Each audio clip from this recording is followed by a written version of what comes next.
Hey everyone, welcome to the Rochford Files live on YouTube. This is your host, Andrew Rochford, and we are now just past the midway point in August. And now it's time for mainly a show focused towards what had just recently gone down in Afghanistan. So that's pretty much what today's show will essentially be about. That's overwhelmingly the top thing that happened over the weekend. So it's important to get into that and show how much of a failure that the United States has been in terms of the whole handling this situation, because this really does go back well beyond 20 years. And it's important to go beyond that when it comes to assessing what has happened. With the way they've really mishandled this situation.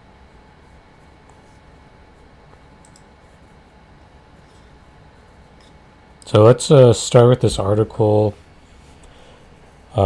from the conversation explaining what had happened yesterday. Panic turmoil grip Afghanistan after Taliban insurgents capture the capital city of Kabul, and the president fled yesterday. There would be no transitional government in Afghanistan. Taliban officials told Reuters news service the insurgent group expects a complete handover of power, though many nations may not recognize a Taliban government that took power through armed struggle rather than by continuing the now failed internationally mediated peace negotiations. Fearful citizens aiming to escape the rule of radical Islamic fighters are lining up at cash machines to withdraw their life savings, according to the Associated Press, and overrunning the Kabul airport's tarmac as U.S. military evacuation flights try to take off. The fall of Afghanistan came just 3 months after the U.S. began to withdraw troops from the country following a 20-year war that killed 2,448 U.S. service members, 3,846 U.S. military contractors, and some 66,000 Afghanistan national military and police. And what you'll notice from the neocon personalities online is they're shedding much more condolences towards the much lower number of the U.S. Military people who lost their lives in this war, as opposed to the far more higher number of Afghan people who had died, especially since there were way more civilian deaths involved in this case. For Afghans and international observers of a certain age, history is repeating itself in Afghanistan. The Taliban, which means students in Pashto, seized control of Afghanistan in 1996 after capturing Kabul in the Afghan Civil War. They established a government based on their extreme interpretation of Islamic Sharia law and ruled for 5 years. The Taliban regime was then toppled by the U.S.-led invasion of Afghanistan. Here, Afghanistan experts offered insight into the Taliban, then and now, and explain the United States role in Afghanistan's collapse. The first section will be the Taliban regime. Have the Taliban changed since 2001? It's a question Shirjan Ahmadzai, director of the Center for Afghan Studies at the University of Nebraska Omaha, set out to answer in his July 2021 story on the Taliban. Ahmadzai, who is from Afghanistan, explained that during the Taliban's 5-year rule, women were prohibited from working, attending school, or leaving home without a male relative. Men had to grow beards and wear a cap or turban. Anyone not abiding by this code could be lashed, beaten, or humiliated. The rhetoric of the Taliban has moderated since 2001, Ahmadzai wrote, but their extreme beliefs have not changed. All the evidence suggests Taliban still believe in restoring their old system of emirate, in which an elected religious leader, or emir, was the ultimate decision maker given authority from God. Already, in Taliban-controlled parts of Afghanistan, Ahmadzai wrote, Taliban rulers have asked families to marry off one girl per family to their fighters. Said women should not leave home without a male relative, ordered men to pray in mosque and grow beards. 2. Women under fundamentalist rule. Afghan women may have the most to fear from Taliban's victory. Just so you know,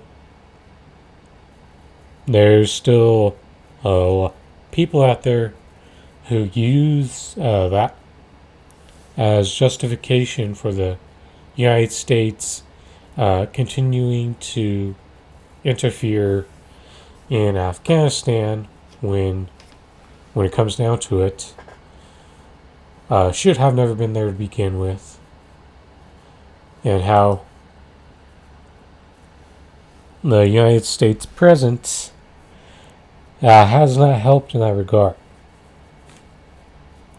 Scholars Alma Hudfar and Mona Tajali interviewed 15 Afghan women and activists, community leaders, and politicians over the past year.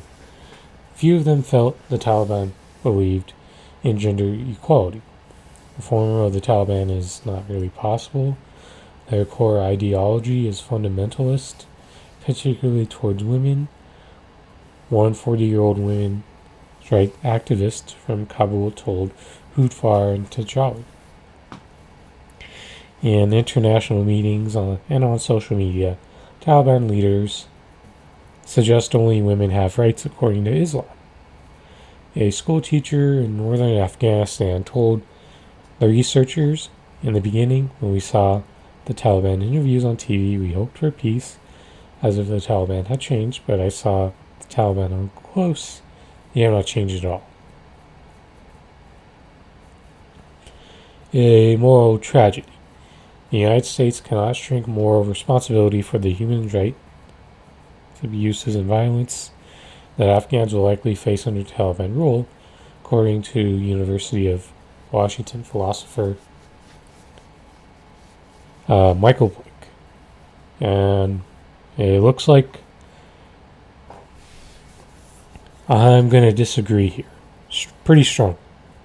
This ought to trouble the politicians who defend the withdrawal and those voters who gave power to those politicians, he says. And later on in the show, I'm going to get into why this was a lose-lose situation for the imperialist argument here. Calling the collapse of Afghanistan morally tragic. Blake says the U.S. may have been an obligation to provide refuge to Afghans who bear particular risk because they are part of the United States war effort. That includes Afghan translators who have been targeted by the Taliban for their work with the U.S. military. So another point that I'm going to throw out there right now, just because I know that this person is a pro-war, pro-interventionalist, is if the United States was really about saving these people, they would be rounding up people. You wouldn't see them in combat. They would have been trying to collect people and get them out of the land. But you lose the high ground for the political presence type of argument when you kill way more civilians than anything. The Biden administration in July 2021 authorized a $100 million urgent expansion of the special visa program to get up to 20 Afghans affiliated with the U.S. war out of Afghanistan and resettled abroad.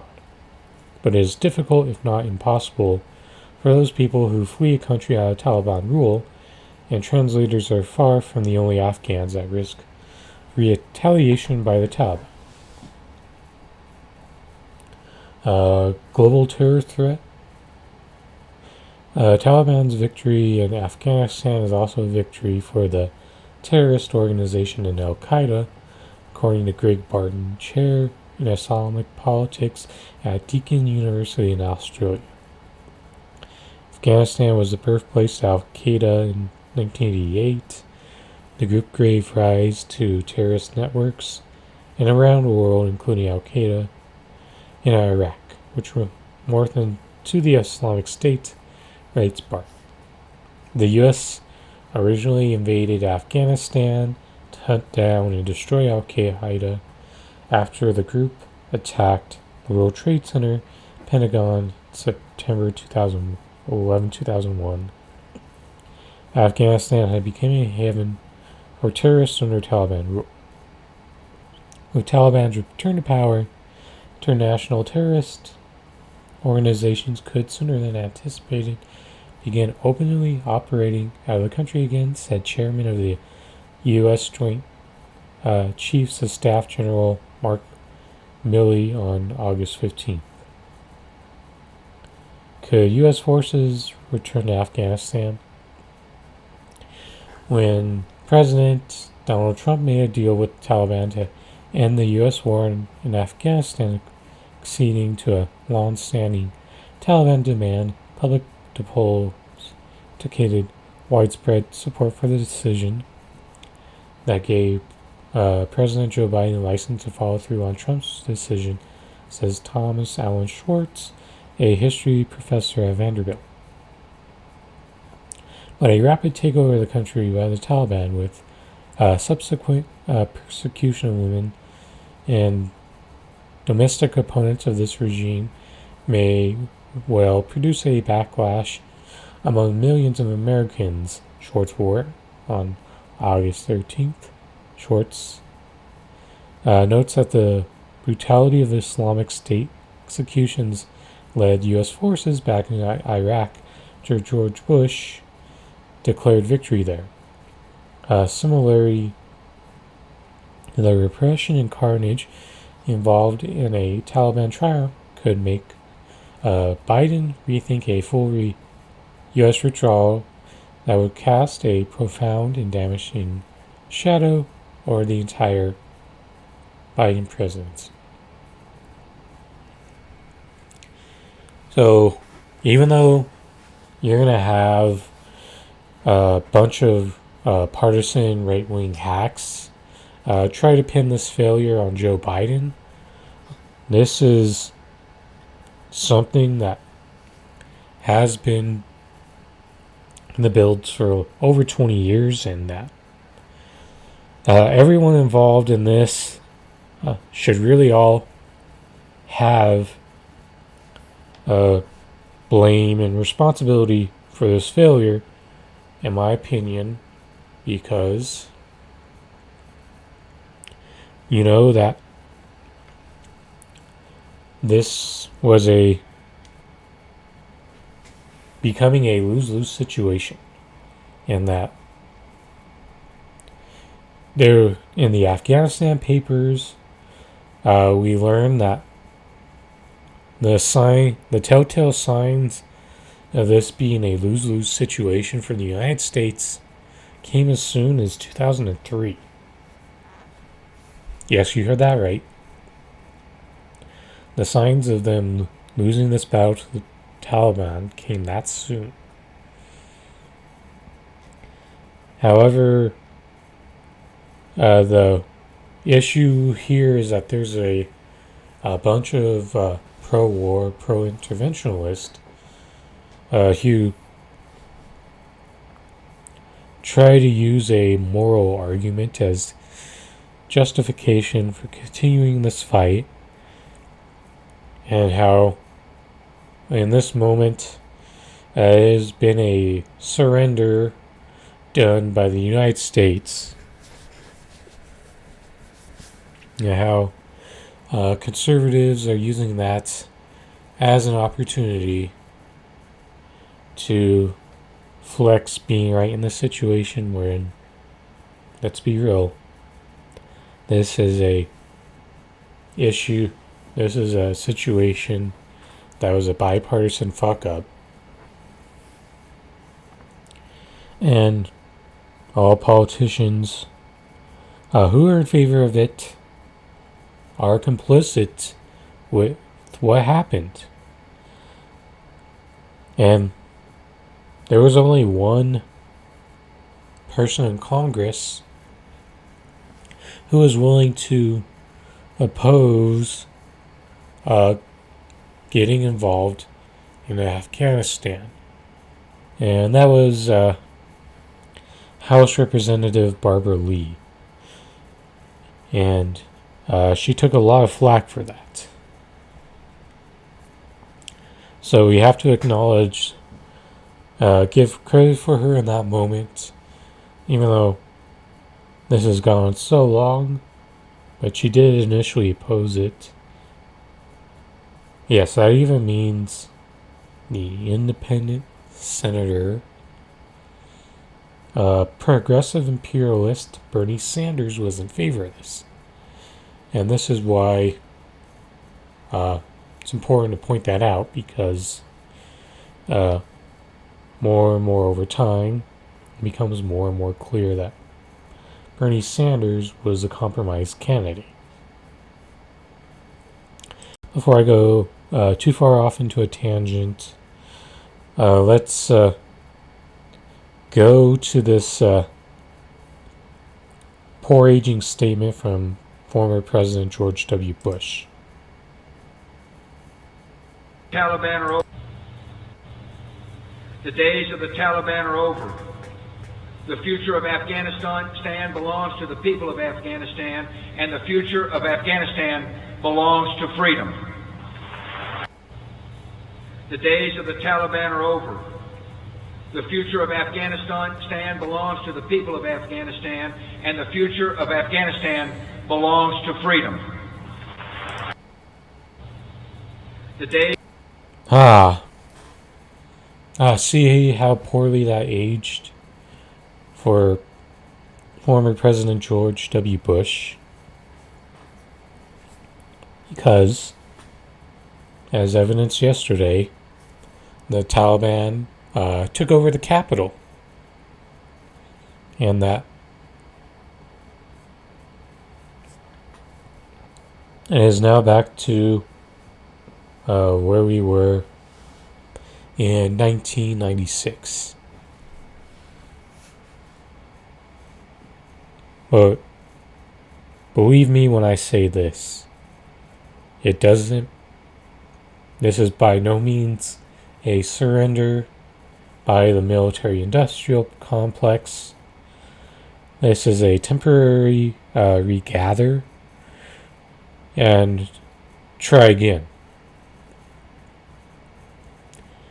Because if there's anything you know about the U.S. war machine is, they're not going to give up without a fight. And you can bet your ass in the coming days that President Joe Biden is going to be ramping up the troop forces in order to try to temporarily get back to where they were in 2001, where the United States is the controlling occupier instead of the Taliban. Let's look at this scene from yesterday. This is the scary part of a country that has been stuck in a conflict, a fight between two occupying forces for at least the past 25 years, if not longer. And this is what happens. And this is the consequence of it. And the consequence of them not having peace with, well, not being able to have the self-determination without outside forces trying to dictate their way of living.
Just so you see how high the level of desperation is here, it's that there are people who are willing to hang on that plane thousands of feet in the air, even though when you see that your plane, it doesn't really offer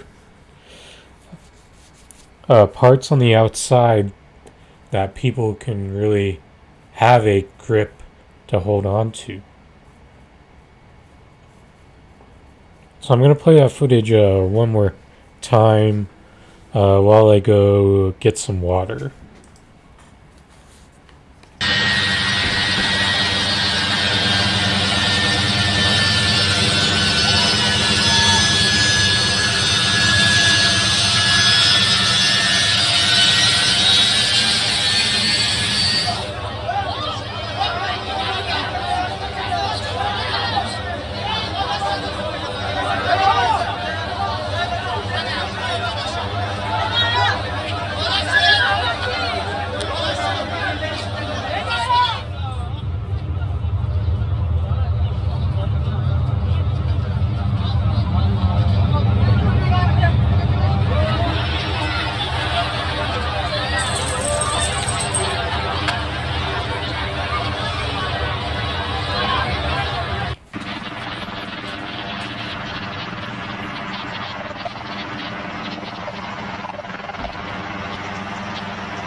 What you see here is when you put yourself in such an extreme lose-lose situation like the United States has done, is that they made exiting a far more complicated thing than they absolutely needed it to be. Then also keep in mind that there are also a few people in the airport area who also got killed by United States forces on the way out. So here's some bullet points from the Biden administration when it comes to the fall of the capital city. So this is what needs to be seen here.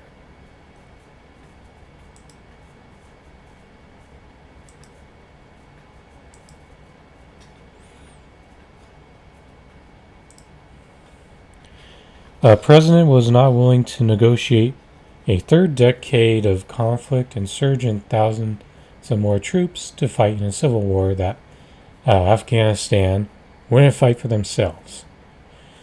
And first off, I said a few minutes ago that I do not believe that that will be the case. It's clear from the past few weeks that would have been necessary more troops for an indefinite amount of time. The administration knew there was a distinct possibility that Kabul would fall to the Taliban. It was not an inevitability, it was a possibility. That right there is very contradicting when the Afghanistan papers said that it could have happened as soon as 2 to 3 years. Biden said in July Afghan military had capacity to fight Taliban, but they had to demonstrate the will. Sadly, that did not materialize. The administration planned for every possibility, had contingency plans in place for any eventuality, including a quick fall of Kabul.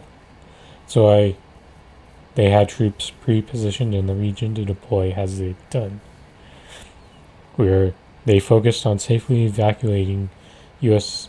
embassy personnel, American citizens, SIV applicants and their families, and targeted Afghans. We have deployed 6,000 U.S. military to Afghanistan to secure the airport and ensure those evacuation flights as well as commercial charter flights can safely depart. And the last bullet point, indefinite war is unacceptable to the president. And that last part is a major lie, since Joe Biden is one of the most outspoken pro-war voices in the Democratic Party. And he was one of the first voices from the Democratic side to speak in favor of this war in Afghanistan.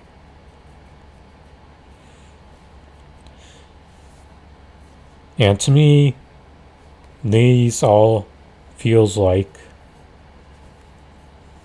things that are going to quickly look as lies, especially the parts of the withdrawal, which, by the way, it was clear that the temporary withdrawal, was not done on the United States terms, but instead by the terms of the Taliban.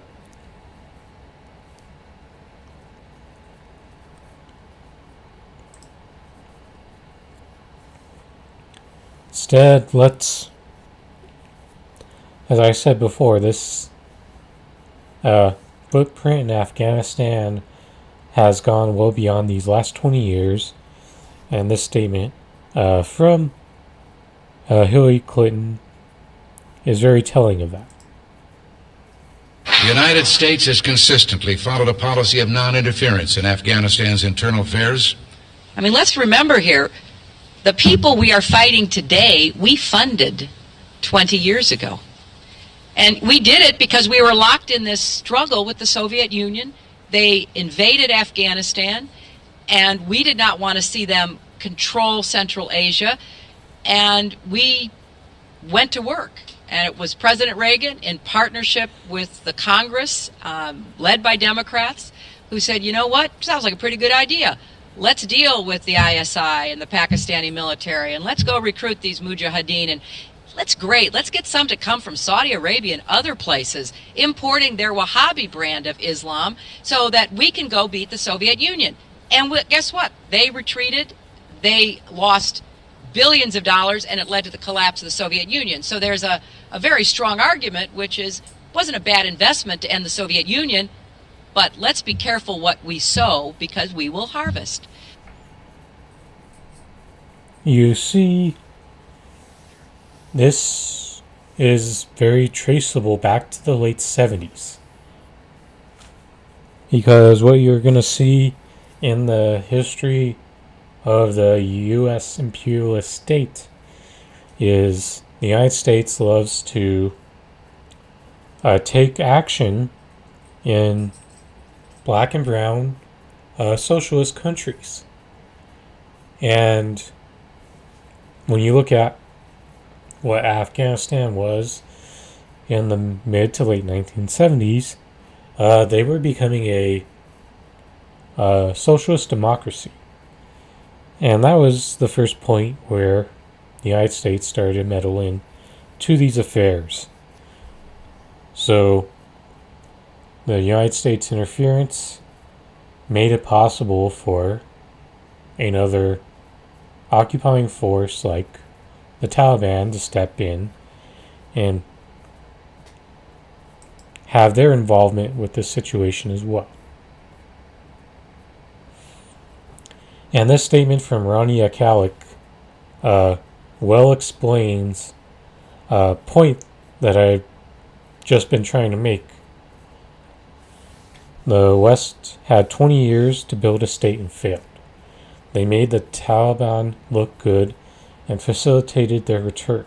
They didn't invest or build, and then stupid Americans supported a Taliban coup against the U.S.-backed government. It's hard to comprehend. Only certainty is the United States should have never been there. And yes, that's where I'm at on this whole thing as well, is the United States should have never been involved. And when you're a principled anti-imperialist, there is one downside. The one downside is it is possible for another occupying and imperialist force to step in and take over as well. And that's a very hard thing for the pro-imperialist people to deal with. After years and years of United States propaganda, they've cemented the idea so strongly in their head that you can't deal with the idea of another country stepping in and doing, or another force doing what the United States has sought out to do, and in a debatably worse way. While the United States is really problematic and is the biggest imperialist occupying force in the world, they aren't quite as bad as the Taliban, but with the way that they've handled the situation in Afghanistan, they made it to where the Taliban could step in and reemerge once again. And now it's time to go in on an imperialist progressive and Marianne Williamson. And she's been taking a lot of flack for the left this weekend because of her doubling down on the U.S. military presence being necessary in Afghanistan. And this was the first tweet from her stating that. And once again, this is another example of how another so-called progressive has cozied up to Bill Kristol.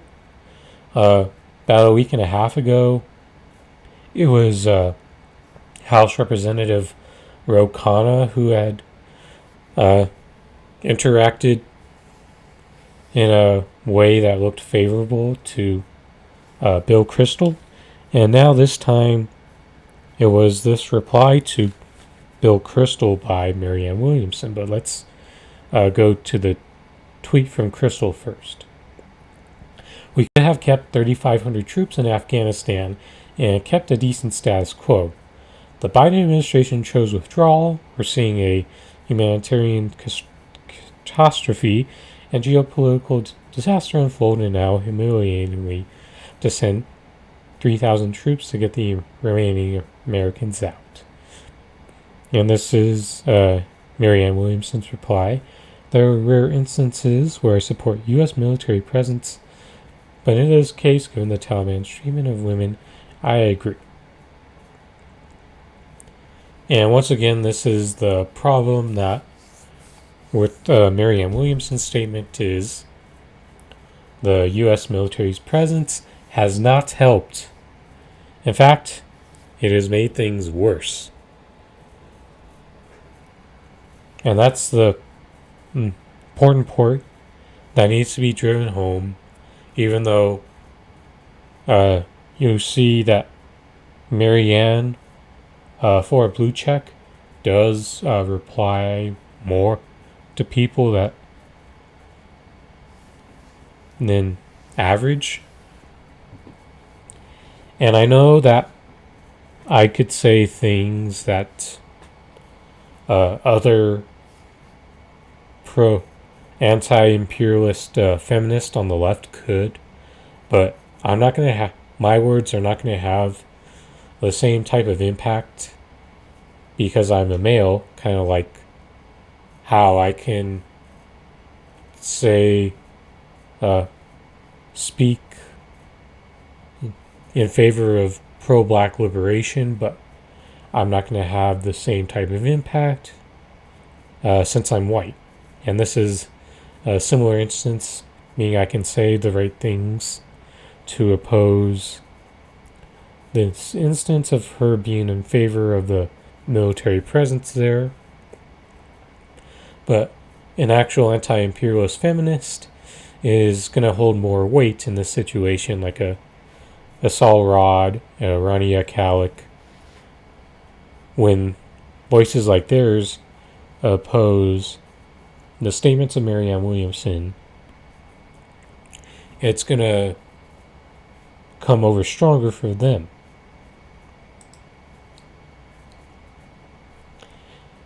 And I think this was, she had a few other tweets, but this was the main one that I think was the main driving point for her.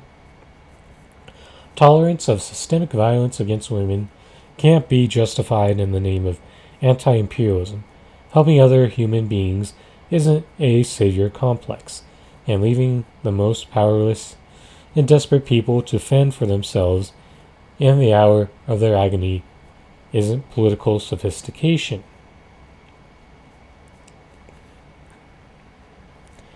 Then this is a top reply from Unapologetic. Please read the Afghanistan papers and tell me if you really believe we're occupying that country for anything related to women's rights.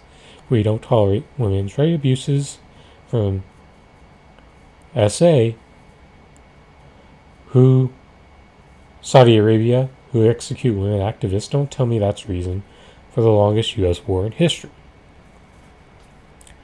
And that right there is the thing. When you look at this U.S. Imperialism on a larger scope, you're going to see that they actually are just another force of anti-feminism. As you can see, look how poorly women get treated in the United States, and why there's such a feminist movement here, even though I could argue that the feminist movement is the most liberal co-opted movement, at least the second most liberal co-opted movement in the United States. I would say that gun control is actually probably the top one. And part of that is due to the misguided efforts to improve making this country safe and less violent. And the point here is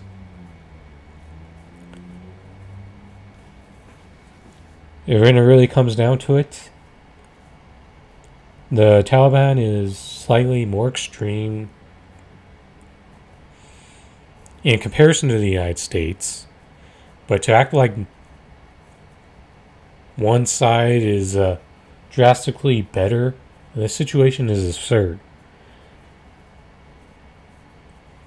And it's like a lesser of two evils type of justification that Marianne Williamson is making here.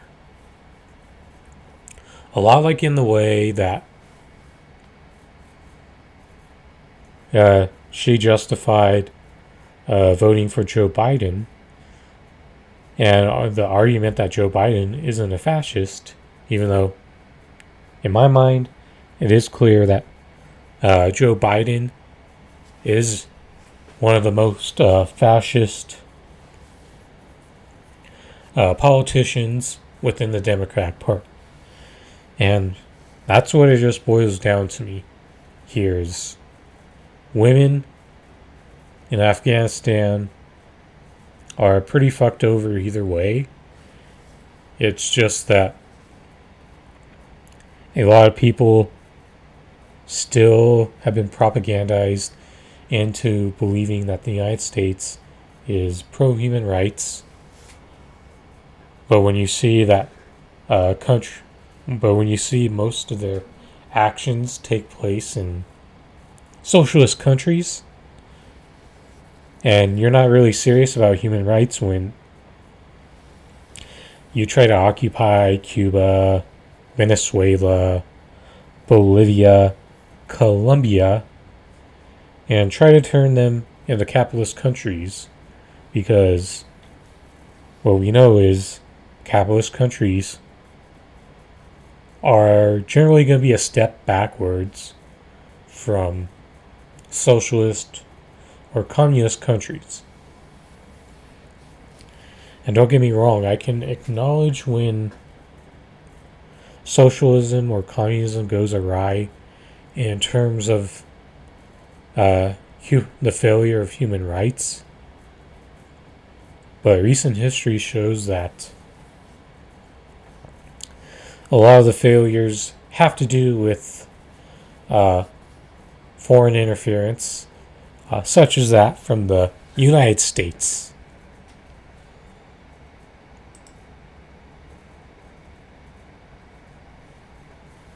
And this is a tweet that I'm honestly amazed has not been deleted. She adds 7 random left personalities. Crystal Ball, Jimmy Dore, Brianna Joy Gray, Cenk Uygur, Kyle Kulinski, David Sirota, Matt Taibbi. Everyone, please do what you can today. We need troops at the airport and C-130s to evacuate as many women as possible, or it's going to be a massacre.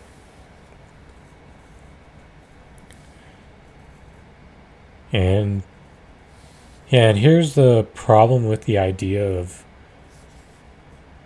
if you generally believe that the United States would try to pull as many people out of that country, because the United States has a history of fascist concentration camps, as this reply from Marie Fonseca points out.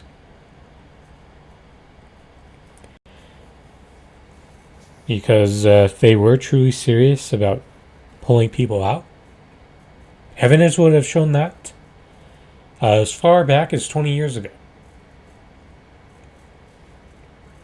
But when you look at the history of what's going on down there, and the amount of civilians that have, Afghanistan civilians that have died at the hands of the United States, and the Taliban has played its part in those deaths as well. It's clear to me that the United States has never been about what they say they are when it comes to human rights. They've just wanted to interfere and take control of this country, Afghanistan, and have a puppet government in place, quite like in the way that they like to do in many other countries. Thankfully, in several countries where the United States has tried to install the puppet right-wing government, it has failed, like Venezuela, Bolivia. But there's other areas where they've had more success.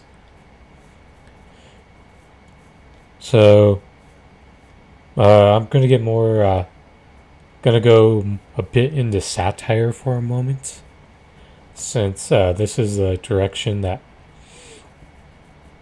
this tweet has gone. What I mean by that is, I'll just be a bit less serious. Look here at this list of people.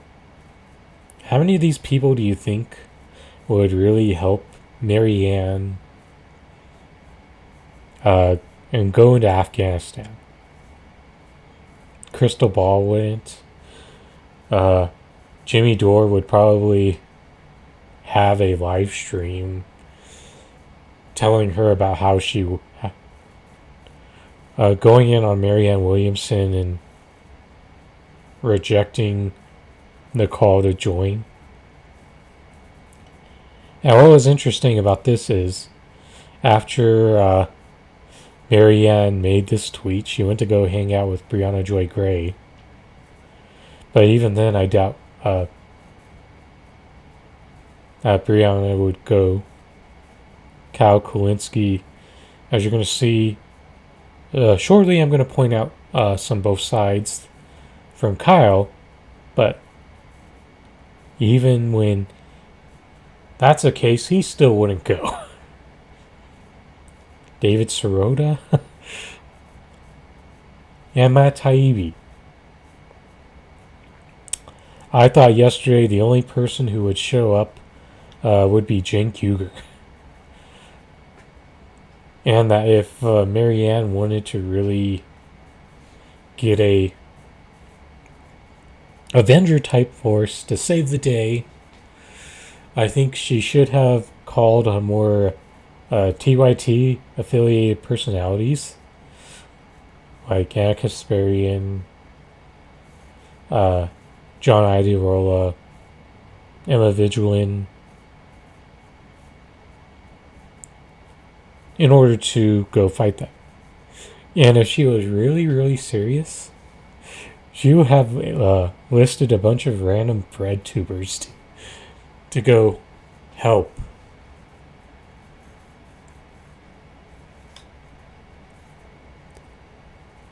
So this is why this tweet is so embarrassing. And how Marianne Williamson has really made herself look bad. Not only to the left, but even to the normies. Because if she just made this tweet without trying to fit in as many of her indie left people, man, you don't have all these normies trying to make fun of her. Because there's a lot of normies who still don't take the left very seriously. And yes, that part of that is due to following anti-left liberal accounts who have a lot of prominence on Twitter. But when it comes down to it, do I think that she is a genuine purist? No, I think she's very naive in this situation. Because from my standpoint,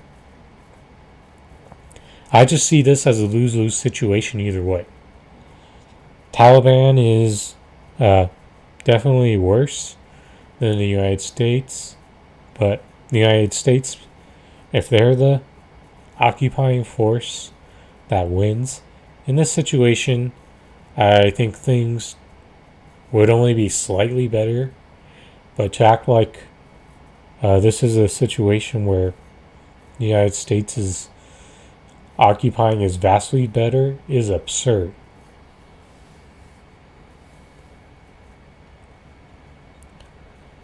So another thing I'm going to say about her is when Marianne Williamson is good, she is very good when it comes to her left takes. But when she is bad, she is really, really bad. The example of her bad moments being her argument of Joe Biden not being fascist, which she said back in December, then both siding the situation in Israel and Palestine is another instance of her having pretty bad take on this issue. And yes, I did talk about that 3 months ago as well. And I think you'd be able to find that back on a live stream. But the other thing we gotta look into is the fact that I just think this is what happens to political outsiders, and how you're gonna make concessions to your policy stances in order to become more palatable to the establishment. And a great example of that recently was Andrew Yang when he ran for mayor in New York. For the people who did not support him in his Democratic primary run last year, I think it was clear for us that we could see the signs of how Andrew Yang was going to get worse over time. And that really unfolded when he ran in campaign season for New York mayor. We had the feeling that he was already going to be pretty bad about the idea of imperialism. But boy, did he end up being really bad and showing himself in an extremely bad way when it came to the Israel and Palestine issue and being pro-Israel in an extremely bad way. And then, even slightly before that, revealing that he would be a complicit libertarian fascist. He even whittled down the idea of UBI that he ran on in the primary, and that concept that he brought so many people on board with, where he really watered that down at a local level. Then the next part, which really revealed himself, was how much he sold himself out to the police state.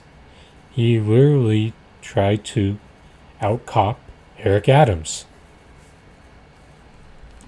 And why it's important to point out why Marianne Williamson is wrong in the situation is because she's going to, if we don't try to challenge her in moments in foreign policy where she is wrong, she's going to go further and further down the wrong path. And unfortunately, what my feelings are is I feel like she's going to try to run again in 2024, even though I do not see any challenger being able to have a legitimate challenge here. I don't think she'll be the only person to try to challenge the second term of Biden or the puppet VP Kamala Harris. But the thing is, you can already see it now. Another progressive politician trying to go down the wrong pathway when it comes to shifting the political Overton window in this country.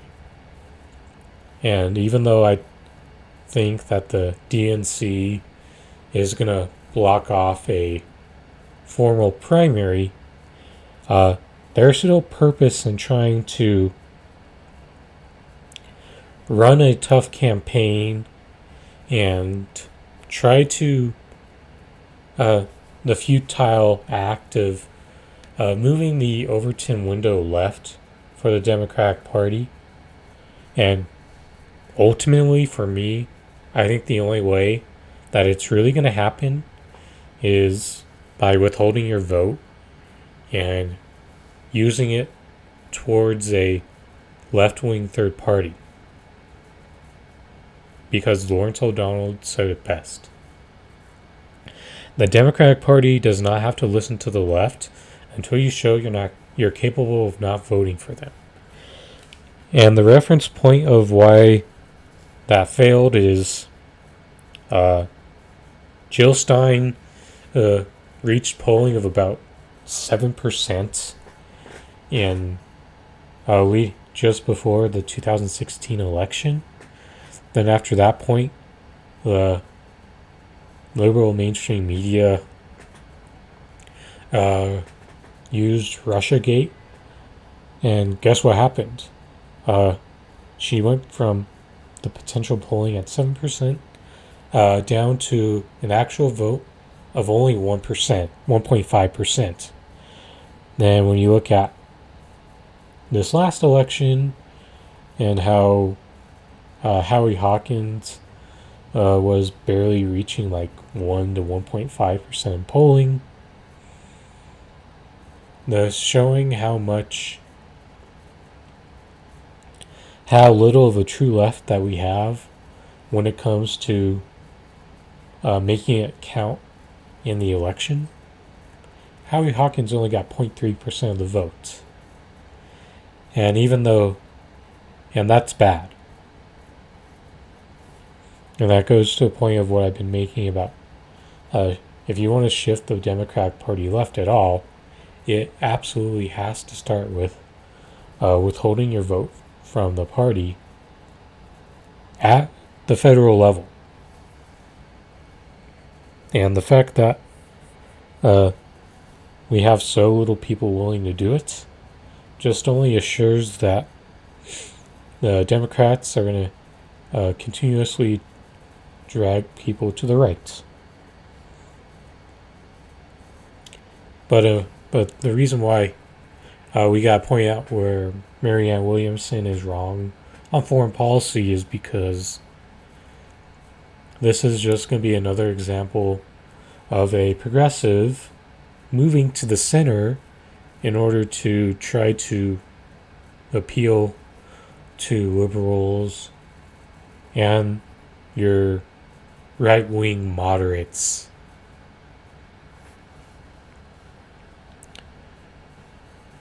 Because if they continuously do it, they're going to continuously waste resources that the left could be using to build up a much stronger mutual aid infrastructure that is going to be highly critical, especially as we make our first attempt at a general strike on October 15th.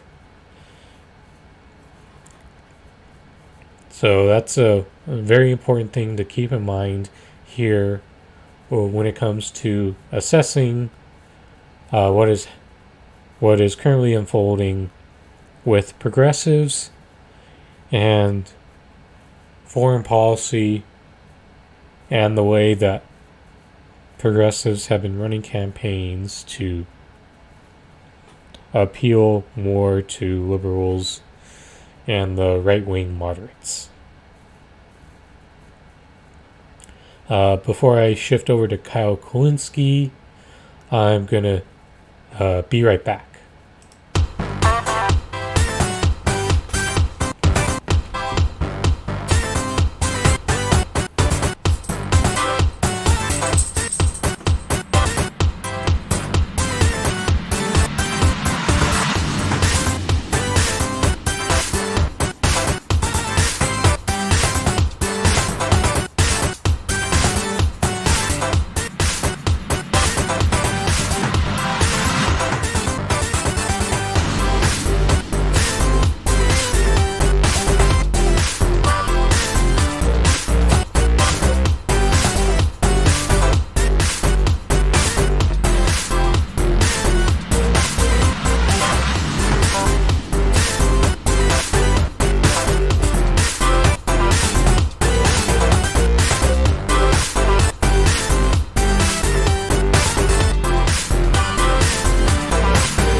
back here on the Rochford Files with your host Andrew Rochford, live on YouTube. Oh, Kyle Kulinski. When I saw these tweets, it was a bit of a facepalm for me. Gradually morphing into a Biden bro as I see all political media and every wing of the two major parties go after him for the best thing he ever did.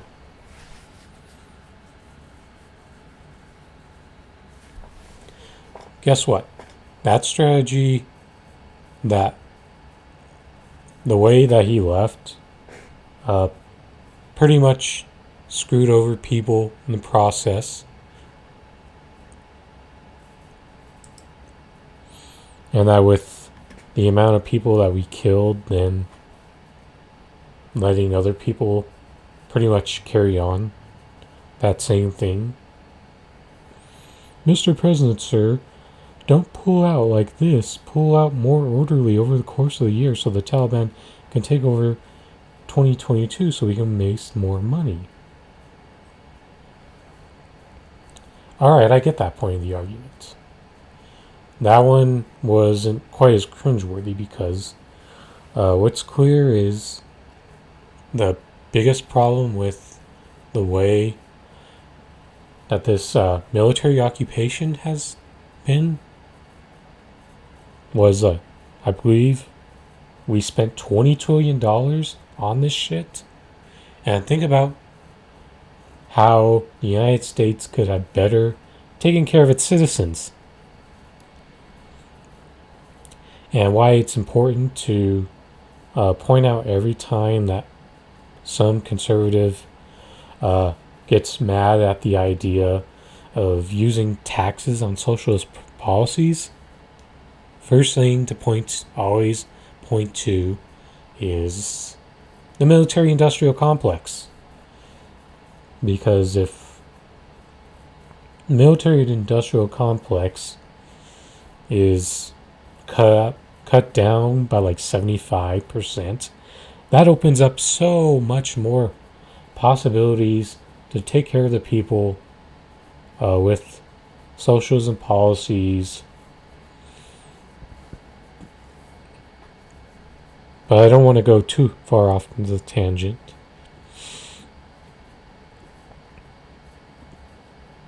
And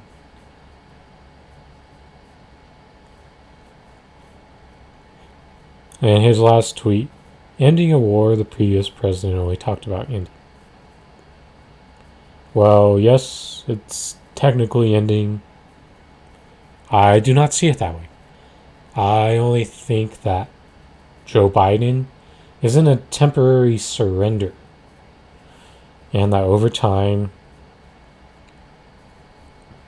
the military-industrial complex is going to regroup and start this shit up again.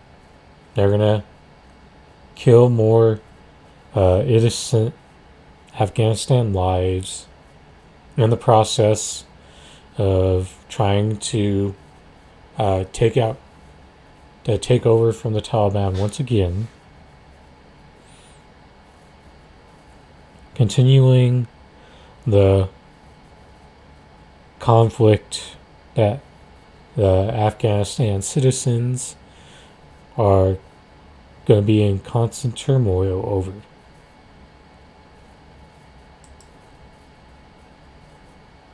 But figure for the majority of the rest of the show, let's do some live reaction to this Kyle Kulinski video defending Biden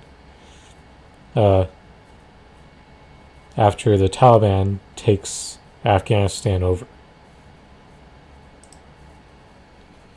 So Afghanistan is going gonzo, son. It has been officially taken over by the Taliban. You have the president fleeing the country.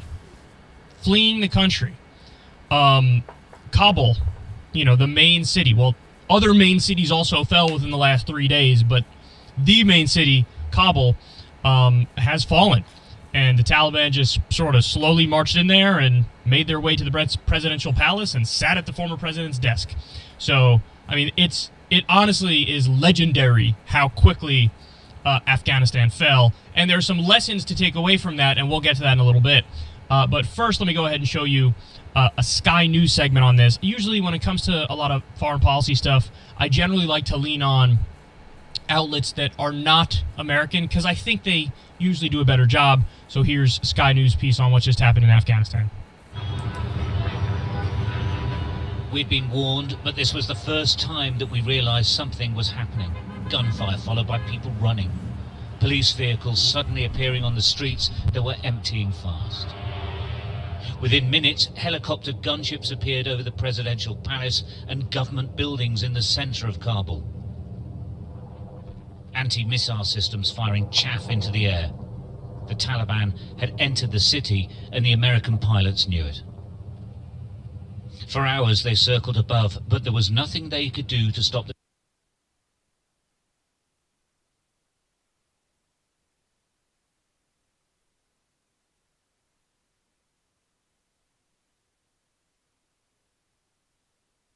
takeover of the capital. Occasional gunfire ripped through the air. Throughout the day, Chinook helicopters ferried United States Embassy staff to the international airport. Road moves deemed far too dangerous. It harked back to the images of the ignominious retreat of the US from Vietnam. An image President Biden said wouldn't be repeated, but this still photograph may well come back to haunt the president in the days to come.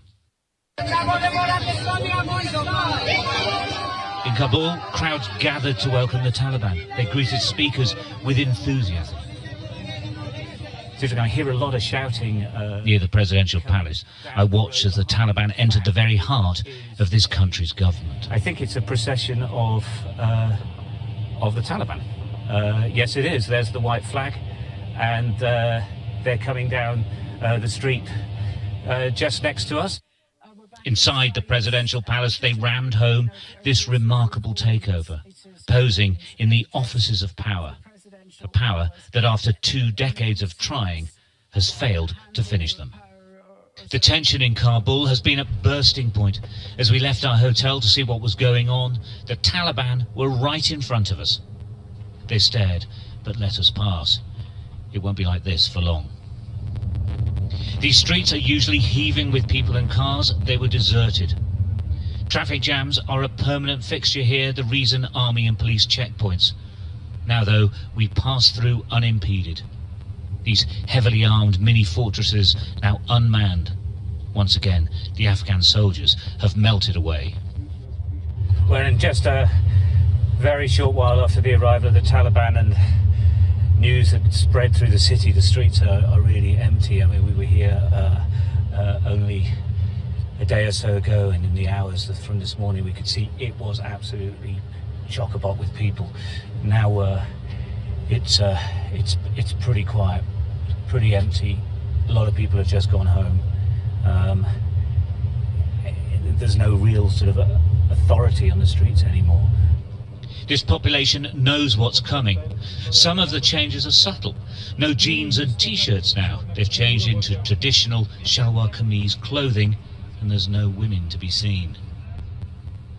And no images of women on beauty salon windows either. Whitewashed, even as the president talked like he was still in charge. There is a clear need that the National Directorate of Security, alongside the police and Afghan army, take responsibility of the security of all citizens, as per my order to the Defence Minister and the Interior Minister. It is our responsibility, and God willing, we will carry out the responsibility in its best manner. The president's words of security infer order. At the airport, there wasn't much of that to be seen. There's a mad scramble to get on flights that have been cancelled and onto military flights to which there's no access. The roads clogged with traffic and Afghan military vehicles, moving in all directions, but mainly away from the Taliban. On the roadside, the latest arrivals from battles around the country drag their belongings along the dusty roads, looking for somewhere to stay. none will forget the day the Taliban returned. Their 20-year war is won. Stuart Ramsey, Sky News, Kabul. That's a fair summation. The Taliban has won the war in Afghanistan. So the only area that the United States still holds is the airport. So Biden sent in about 5,000 U.S. troops, but only to secure the airport and basically get out the rest of our allies. Well, actually, not even our allies. Get out the rest of the Americans and the people who are employed by the U.S. government and perhaps our contractors as well. You have the biggest failure here, and there are many people who would argue there are a lot of failures, but the biggest failure would probably be the fact that we have interpreters and people who aided the U.S. government along the way.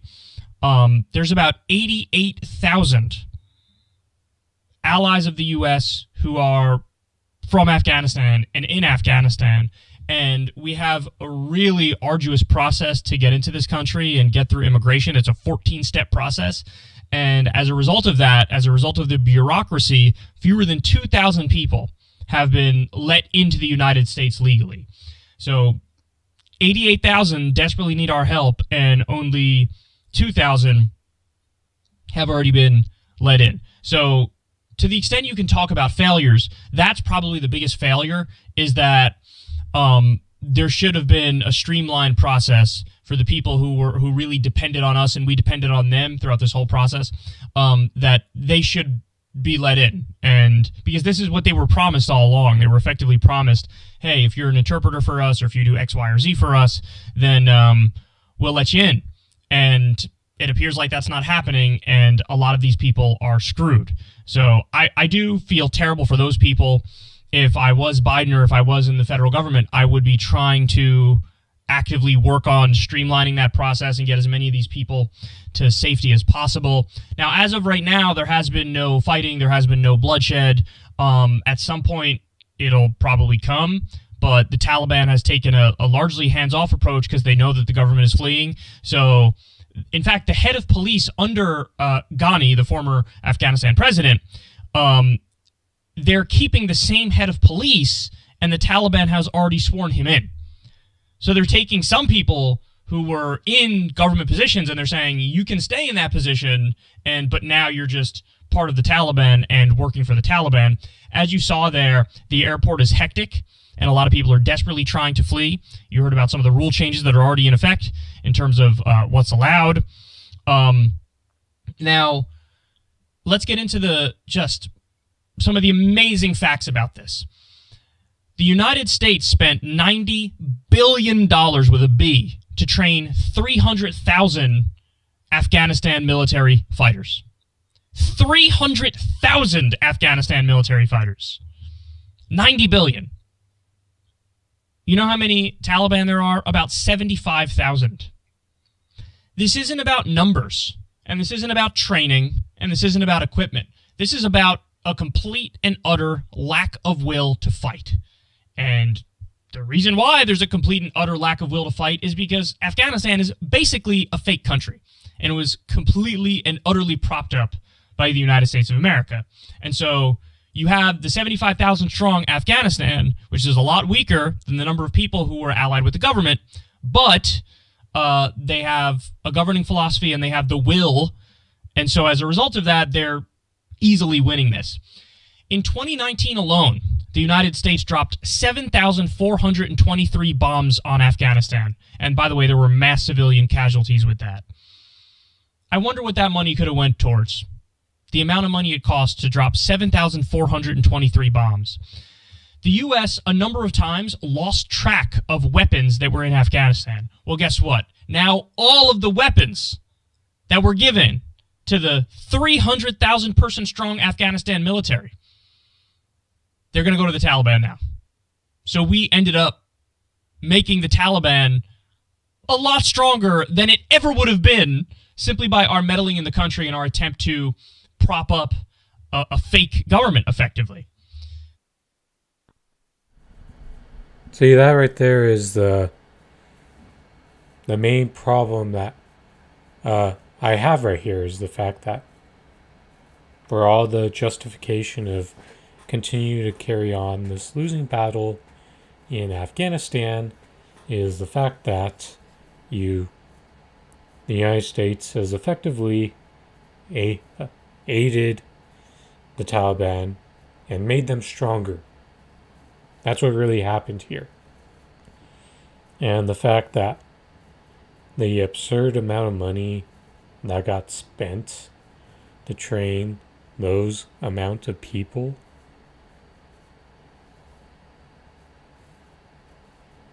and not enough blame is going out to the United States for helping the Taliban get stronger here.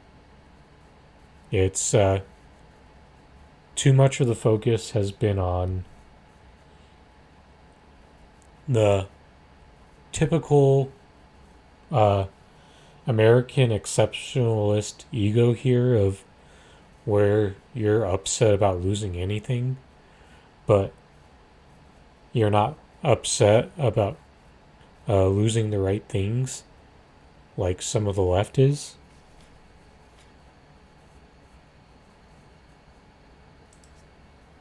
That is a devastating thought. And by the way, of course, we built a lot of infrastructure for them that will now be used by the Taliban. The U.S. also built a multi-million-dollar compound in Kandahar that we never once used. That, of course, will go towards Taliban use now.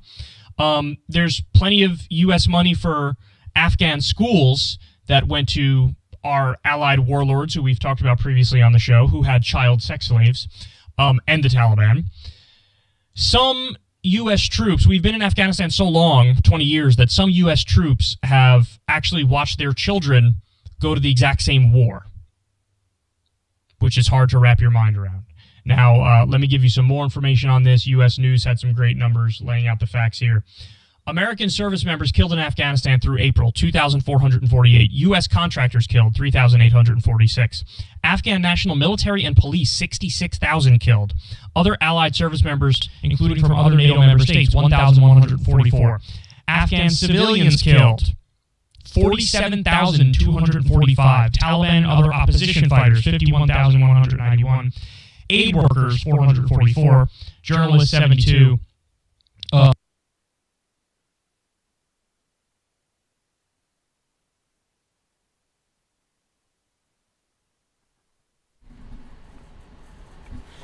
I'm glad I finally got to see this number up on the screen because Afghan civilians being killed is a major problem here.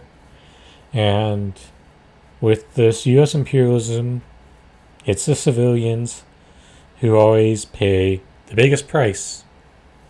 We can look at any country the United States has taken action in. It's the civilians who will pay more. And even though there are higher numbers of Taliban and other opposition fighters and the Afghan military and police, it's always going to be the citizens who suffer the most in situations like this. And the fact that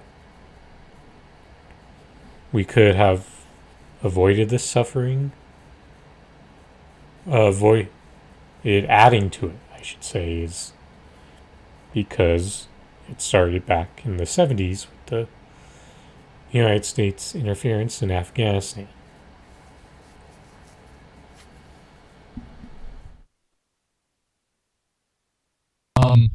And let me give you probably the most devastating fact of all here. Estimated amount of direct Afghanistan and Iraq war costs that the United States has debt financed as of 2020. $2 trillion. $2 trillion. Estimated interest costs by 2050. So this is how much the war is going to cost in total because it's paid for with debt. This is how much the war is going to cost in total when you add the interest by 2050. $6.5 trillion. Trillion dollars. So now the question is very obvious. What do we have to show for all this? What do we have to show for the thousands of U.S. service members killed? What do we have to show for the nearly 50,000 Afghani civilians who were killed? What do we have to show for it? What do we have to show for the $2 trillion already spent and $6.5 trillion that will be spent in total? What do we have to show for it? What do we have to show for it? We have nothing to show for it. In fact, the reason we were told we were going into Afghanistan, what were they? Well, they moved the goalposts a number of times. But first and foremost, they said, we got to get Osama bin Laden. This guy attacked us on 9/11. We have to do it. It's the most straightforward thing you could ever imagine. Well, guess what? He's been dead since 2011. 2011. Then they moved the goalposts and said, okay, it's not just about Osama bin Laden. It's about we have to destroy al-Qaeda in Afghanistan. Well, guess what? According to our own intelligence, there's less than 100 al-Qaeda in Afghanistan, and that's all the way back as of 2009. 2009. So why are we there? Now, you say, oh, well, maybe the Taliban is going to give refuge to the new boogeyman, ISIS. We reported on this show, because this is what we do. We follow this stuff and talk about it. But the Taliban has been fighting ISIS. When ISIS had their rise to prominence, the Taliban started fighting them. Now, by the way, does that mean, am I saying the Taliban is good? Of course not. But you need to understand the reality on the ground. And you need to understand that, for example, the Taliban is a guerrilla army. That's very different than a global jihadist network, which ultimately wants world domination. The Taliban is a guerrilla army that just has their own national ambitions in their own region of the world. So, of course, they butted heads and they fought. And by the way, the Taliban really did a number on ISIS. They were the better fighting force. So, we have absolutely nothing to show for it. And guess what? Now, as I talk to you guys, you have all of U.S. political media, all of them, Fox News, MSNBC, CNN, everybody you can think of. They're all viciously going after Biden for pulling out and doubling down on that, based on what they're saying. You also have every wing of every major party, every wing of the Democrats and every wing of the Republicans, also going after Biden.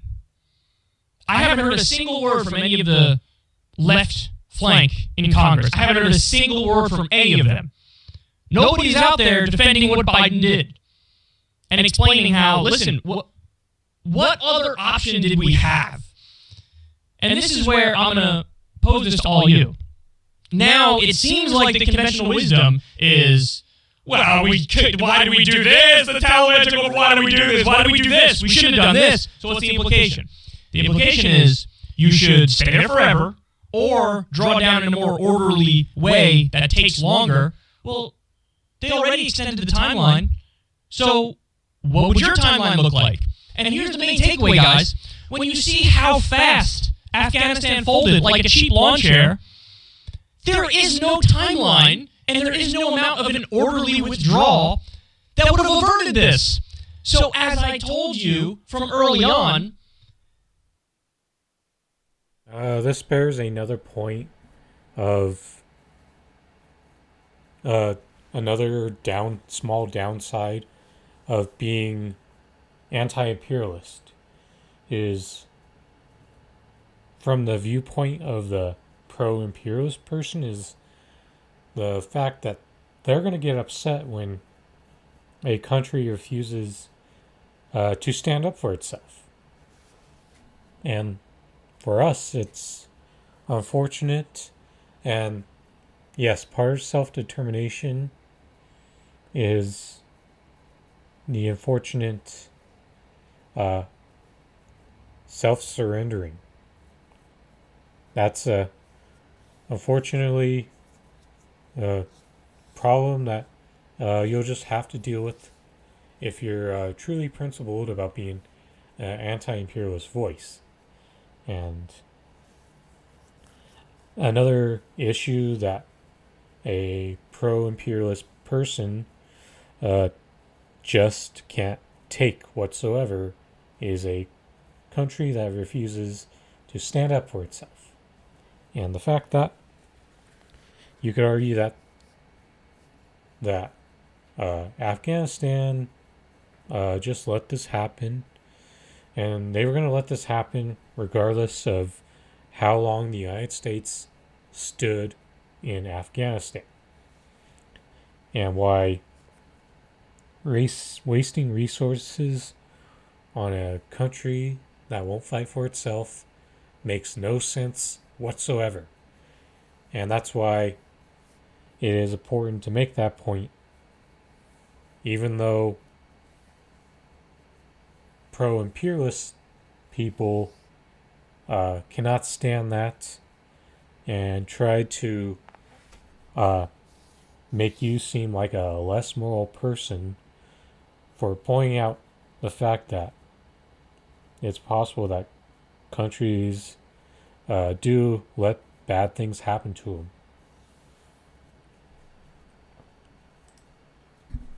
It doesn't matter if we withdrew in 2005, in 2008, in 2014, in 2016, in 2021, in 2032, in 2048, in 2089. It doesn't matter when we pull out. Afghanistan was always going to become Talibanistan. It was very clearly always going to become Talibanistan. And, I think that's obvious when you look at how fast everything imploded. When you look at how fast it went down, what do you think we could have done to avert this? Again, you could say, if you're being honest, you could say, well, we could stay there forever. Okay, but the American people don't agree with you.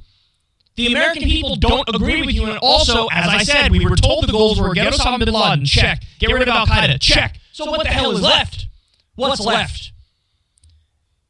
Well, we know what's left, and we know, unfortunately, what a lot of this was really about. The military-industrial complex is very powerful. They make a lot of money from war. You know who wants this? There was just an article the other day. It just came out yesterday, actually. They said, Biden's missteps in Afghanistan. And it said, presented by Lockheed Martin. Are you kidding? That's the definition of conflict of interest. I think this was in Politico. That's the definition of conflict of interest. Who wants to stay in more than Lockheed Martin and Raytheon and Boeing and Honeywell and every single so-called defense contractor you could think of? This is who was steering our foreign policy. It's true. So they make a lot of money. They make money through no big contracts. And the reason they're in control is because of bribery. Legalized bribery. So that's one reason we're there. Another reason we're there is natural resources. Opium in Afghanistan. Trillions of dollars of mineral wealth in Afghanistan. In the case of Iraq, oil. So that has a lot to do with it. And then also it's geopolitics. It's the fact that we want to make sure China and Russia stay at bay in our imperialism chessboard, and we want to keep them from having influence in the region. And by the way, mission failed through and through because as we were bombing, they were building shit. And now they're telling Afghanistan, China is, we're going to make you part of the Belt and Road Initiative, and we're going to go in there and build all your infrastructure out, and we're going to become business partners. Now, this is just imperialism by another name and through another form, but it is imperialism. But we looked at it and said, let's bomb our way to world domination and being the world police. They're saying, let's build stuff. Let's build infrastructure. And so now, immediately, they have a lot more control in the region, a region that we consider vital. So in every measurable way, this was a failure. So what I say is, what did people want Biden to do?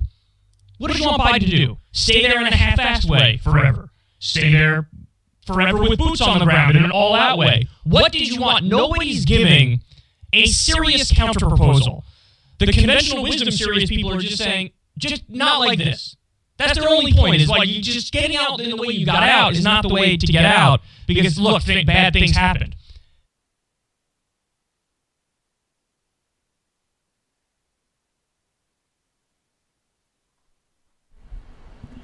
So this doesn't sound quite as bad as the tweets that he put out after the video, but the fact is, you do not have to turn into a Biden bro to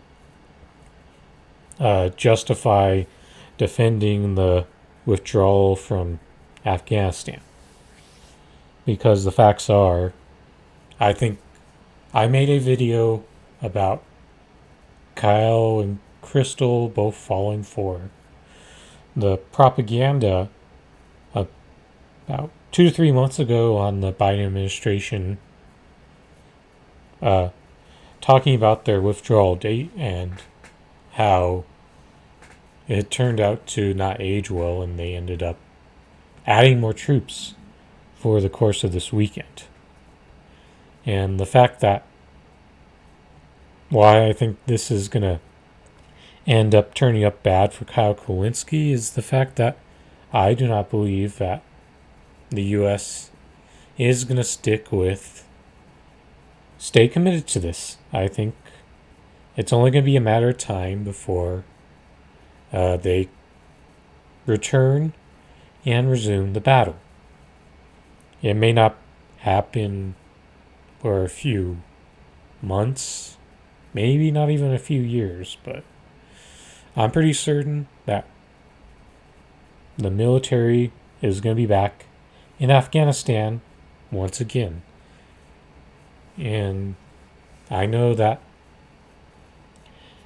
if the Democrats are going to have any way to try to rally up just enough votes to try to hold off the next Trump or a more competent, more fascist version of him, it's going to be probably this issue right here is going to be what may tip things over for them. If people have not already been overly frustrated over the fact that they have already lost so many people due to the lack of inaction to improve their lives. So this is why I think Kyle is going to look bad here, even though most of what he's saying is fine at the moment. To me, it's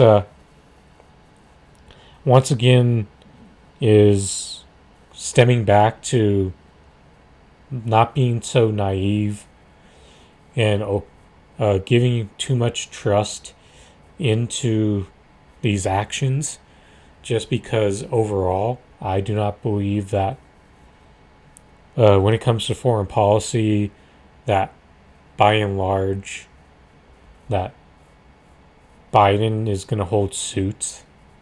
And even if somehow he did, the Republican would turn around and counteract and roll back whatever he's done for the rest of the time he's in office. They were going to happen no matter what, whenever you pulled out. So I think it is incredibly disingenuous the way that people are talking about this.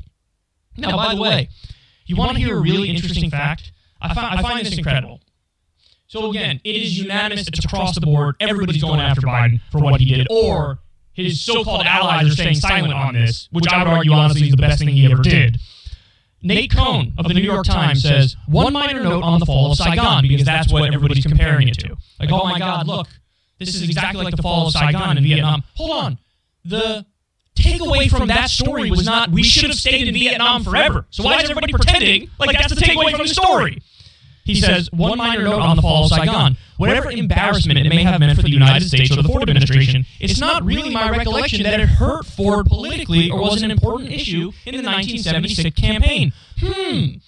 Ford's approval rating was at its low point before the fall of Saigon, and it was quite a bit higher a month or two after the fall than it was at the time. And a Gallup poll in 1975, just after this, credited getting troops out of Vietnam as being his biggest accomplishment.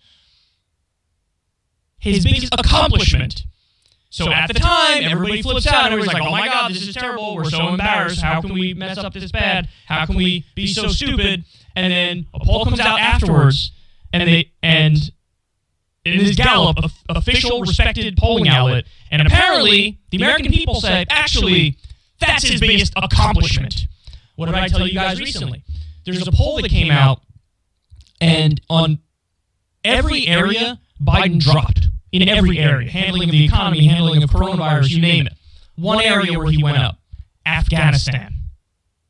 The only one where he's above water. And by the way, this is when we already had a lot of propaganda about how this city is falling, and that city is falling, and that city is falling, and this city is falling, and what are we going to do? And that's the media trying to imply, like, get back in, get back in, get back in, we're messing up, we're messing up. And as the cities were falling to the Taliban, you still had Biden's approval rating go up on the issue of Afghanistan. Guys, there's a lie by commission, which is actively lying, and then there's also this thing, lie by omission, which is you can paint a massively misleading picture by just not giving important context and important perspective. And that is everything the media has done to manufacture consent on Afghanistan, and that's everything that they're doing right now. Because when the Afghanistan papers came out not that long ago, what was it? 6 months ago, a year ago, something like that? And what we learned, and actually I have some quotes on this for you. You guys are going to really be blown away by this. I mean, you guys probably already know it because you follow this show and we covered all this stuff. But when the Afghanistan papers came out, they didn't even treat it like a scandal. They didn't even treat it like something to talk about for a full day or 2 days or a week. They was in and out of the news in like an hour or two. And they certainly didn't give all the details. So Crystal actually isolated a lot of this stuff. She went back and looked through some of the Afghanistan paper stuff. This is how they thought it was really going in Afghanistan all along, the entire 20 years. Quote, we didn't have the foggiest notion of what we were undertaking. General Douglas Lute, White House's Afghan war czar under Bush and Obama, didn't have the foggiest notion of what we were undertaking. This is about Obama's surge. Quote, it was impossible to create good metrics. We tried using troop numbers trained, violence levels, control of territory, and none of it painted an accurate picture. The metrics were always manipulated for the duration of the war. That's a senior NSC official. If the American people knew the magnitude of this dysfunction, 2,400 lives lost, who will say this wasn't in vain, General Lute?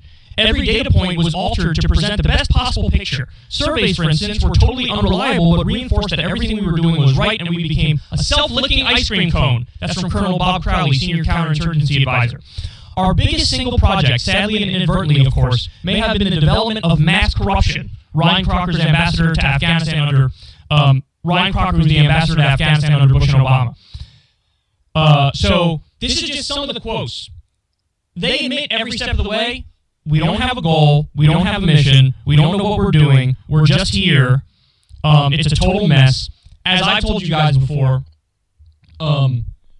we allied with warlords who had child sex slaves. And then when our military people blew the whistle on our allies' fucking children, you know what happened? They were discharged.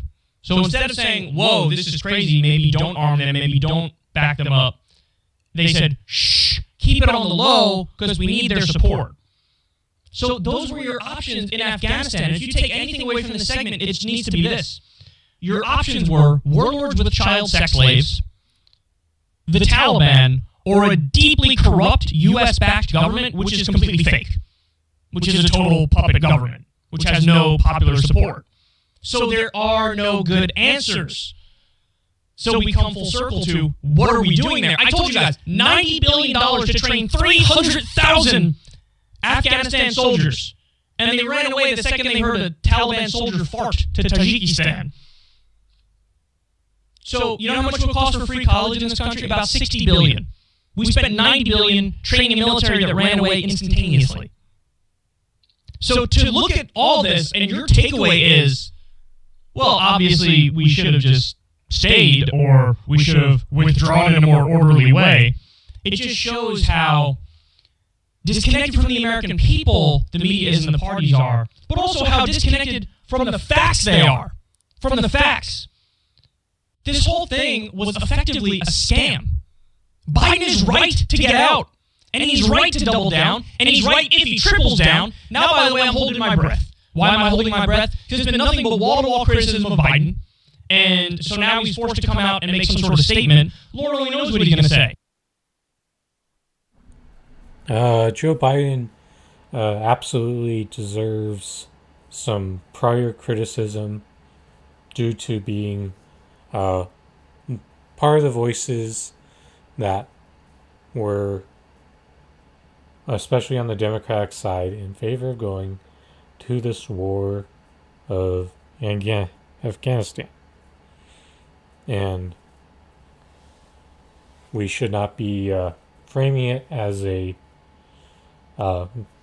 positive Biden moment, even though, yes, if Joe Biden stays committed to it, it could turn out being better for him over time. We gotta remember that he is just as complicit with this shit as just about all your other politicians. He was the vice president under Barack Obama, who did 100 times more drone strikes than George fucking Bush. And the fact that we want to, this would be very much, too much credit to give Joe Biden here when, to be honest, if it should be very little credit, if that. And if anything really deserves the credit, it's circumstances of the situation finally forced. The circumstances are really were responsible. They forced Joe Biden out of this. It wasn't Joe Biden on his good merit and goodwill and finally suddenly developing some moral conviction. Because that's far from the case when Joe Biden continues to expand power to the police state. We know that that's not true. I hope he doesn't say, oh, okay, well, now we're going to go back in because you guys criticize me enough and it's coming from all areas. I really hope Biden holds the line and stands his ground and doubles down and triples down and quadruples down and goes full curmudgeonly grandpa. Because we already wasted $2 trillion. In total, it's going to be $6.5 trillion. Imagine what that money could have went towards. Everybody died in vain in this. It is America's Vietnam. By the way, a poll came out in 2013, I believe it was. The war in Afghanistan is more unpopular than Vietnam was at the height of its unpopularity, and everybody looks at Vietnam as super unpopular. If I remember correctly, it was under a 20% approval rating for the war in Afghanistan. And again, this is what the entire media is implying we should get back in or should have never left. And this is what the two major parties are either flat out saying we should get back in or just not saying anything and not defending the actions of the administration, which should be defended. Which should be defended.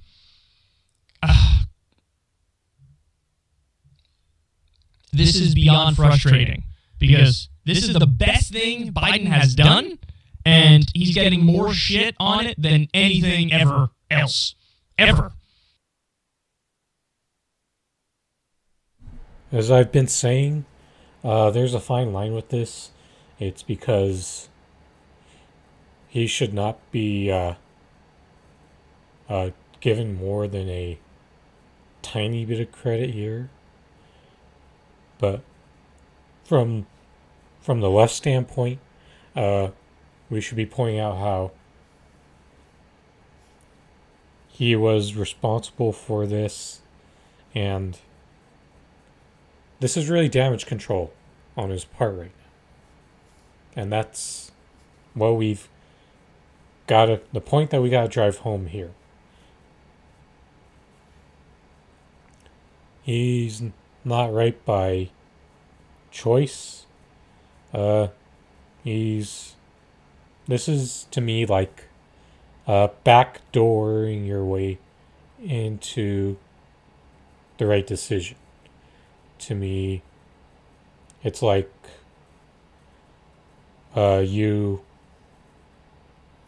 kind of win, but you do the right thing, but you still look like a loser in the process, and that's the point that I'm trying to drive home here. And that with the 50-year career of Joe Biden, he does not deserve this to be blown up into a huge type of successive action. So it's astonishing to watch this unfold. Listen, what else could he have done? My fear was that he was going to stay there and leave the residual forces, and we'd always effectively be there, and we'd always be dropping bombs and stuff. No, turns out now he's getting out. Because now the Taliban has taken over, so what are you going to do? You can't keep U.S. contractors and stuff there with the Taliban in control of Kabul and Kandahar and Jalalabad and everywhere else. So what are you going to do? You're going to get out. So, best thing he could have done. And don't give me this bullshit, because this is what's going to happen. Everybody's going to pretend it's this mass delusion. Everybody does this kabuki theater where they're like, oh, but the real reason we were there was for human rights and democracy and freedom and the women. What about the women?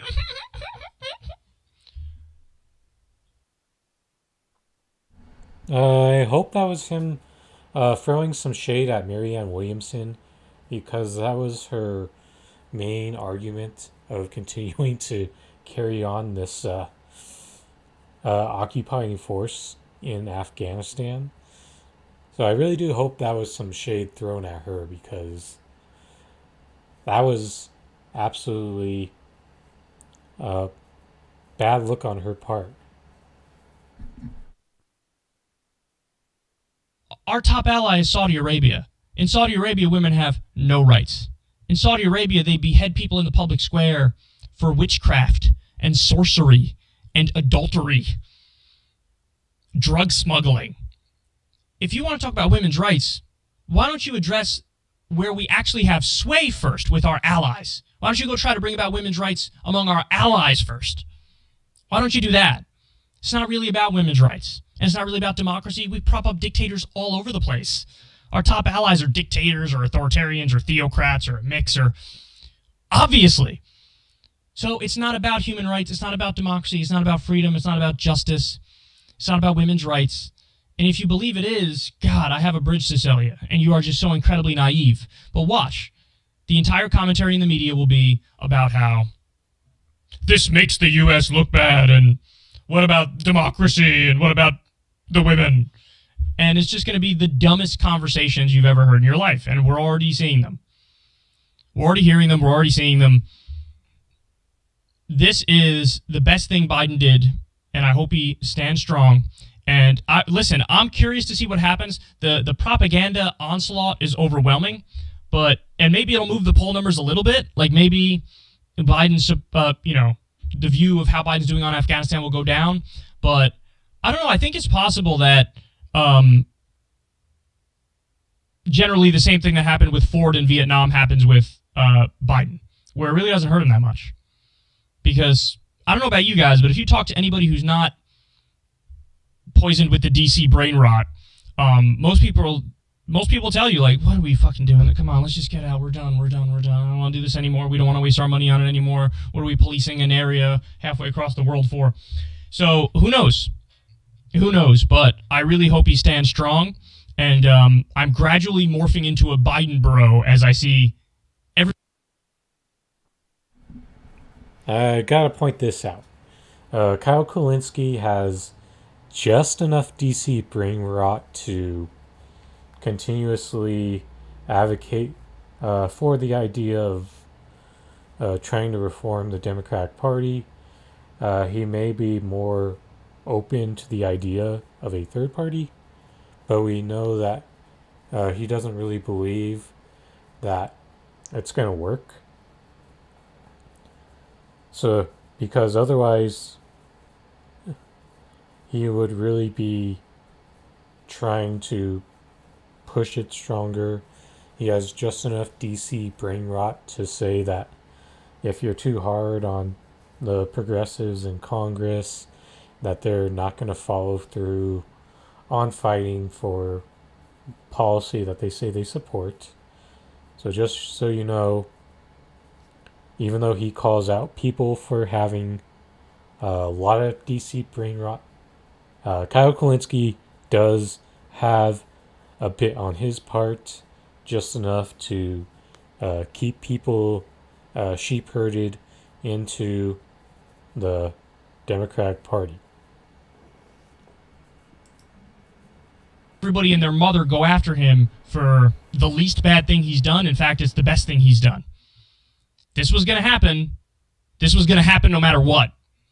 So better rip the Band-Aid off quickly. Remember that old trick? You got a Band-Aid on, it's better just rip it off quickly than to slowly but surely do it. And it was already 20 years. What do you want, 21, 22, 30, 48? No. It's time to come home. He brought us home, and it's none of our business. What's going on in that country is none of our business. I feel terrible for all the people there. The only thing I would have changed and the only thing I would have done better is get all of our people out quicker, faster, and you give citizenship to the interpreters and their families who, of course, are going to be brutalized under Taliban rule. Get them out. Outside of that, it is what it is. And perhaps instead of trying to bomb our way to dominance of the world, you could either not look for dominance of the world, or you could have talked to people and made business deals and built stuff instead of just bomb stuff. Hey y'all, do me a favor and like and subscribe. It helps out big time in the algorithm. Click the bell as well for notifications when videos drop, and watch that video on screen right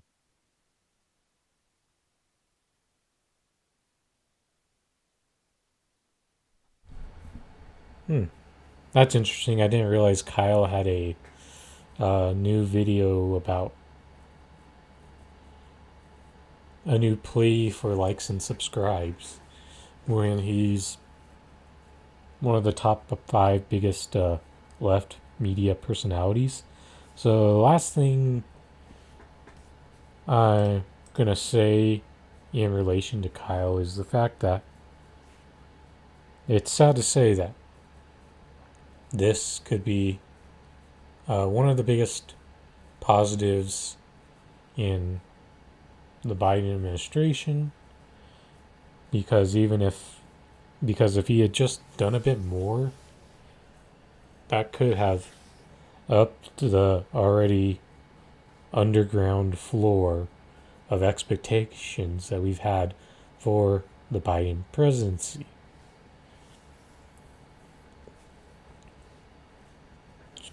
Just know that, unlike you, Kyle, I am unwilling to take him at his word, even when the action is temporarily right.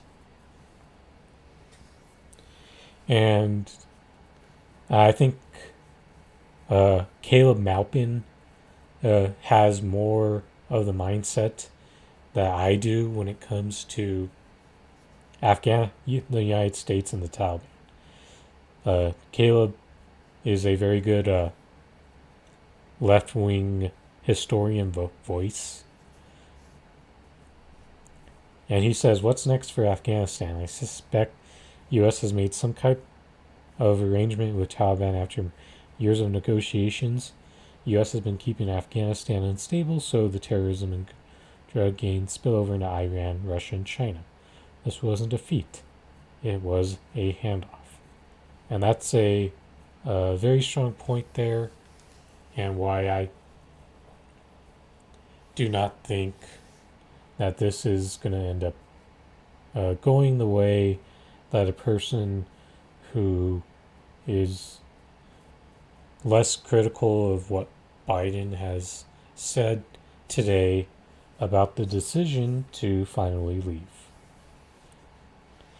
And why I think this is only temporary, even if the temporariness extends all the way through the term of the Biden administration. But there's one more thing to go to real quick before we go. I think this tweet is going to be very important to go over before I leave here today. This came just before I went live.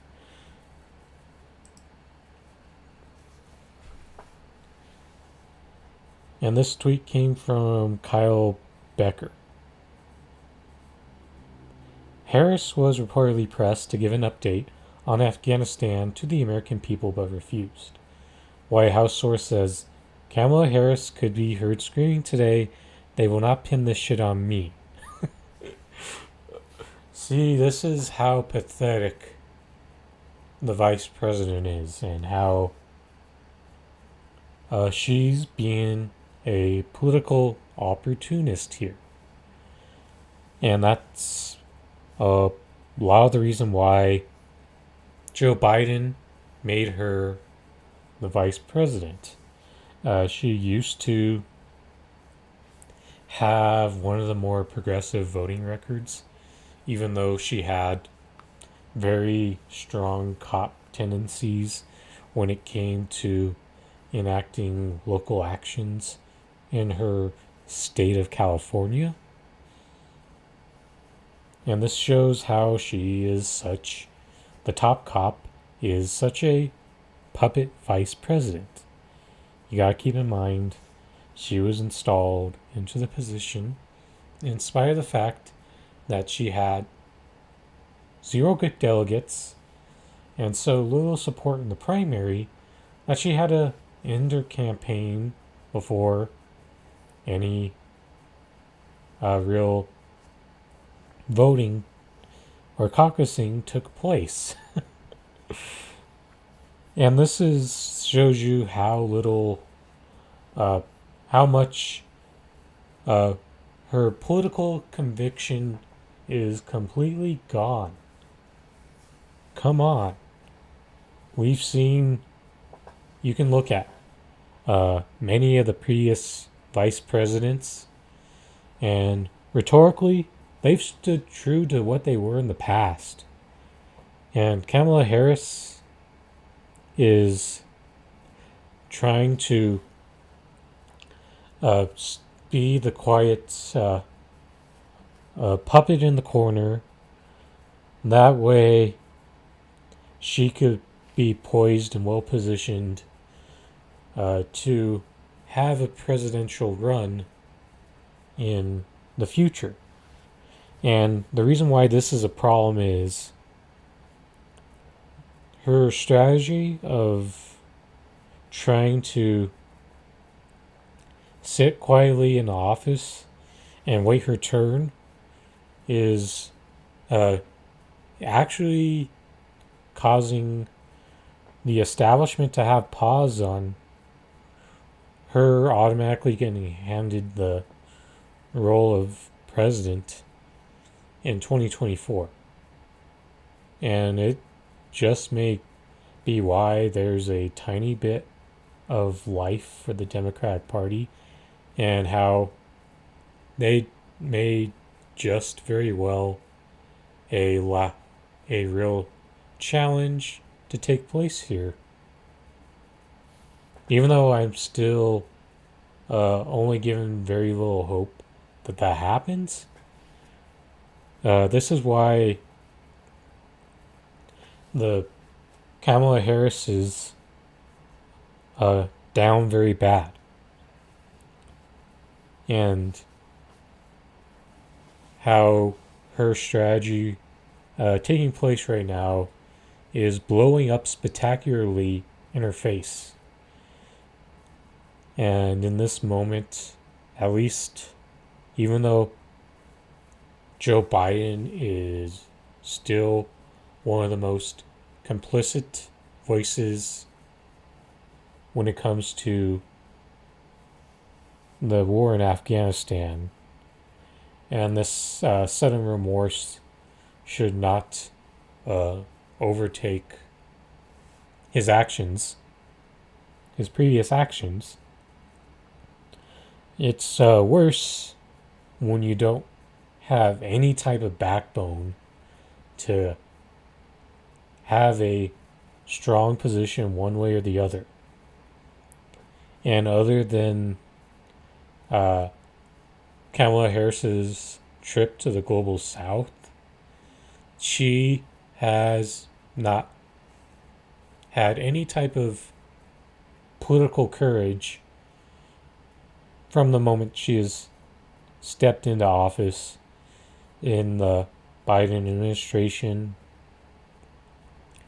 Pretty much the last moment she showed that was during the press tour she took before she went into office. And this is why, and moments like these are why there's just a slight bit of optimism that there's a small window to avoid a second Biden term or the default Kamala Harris term.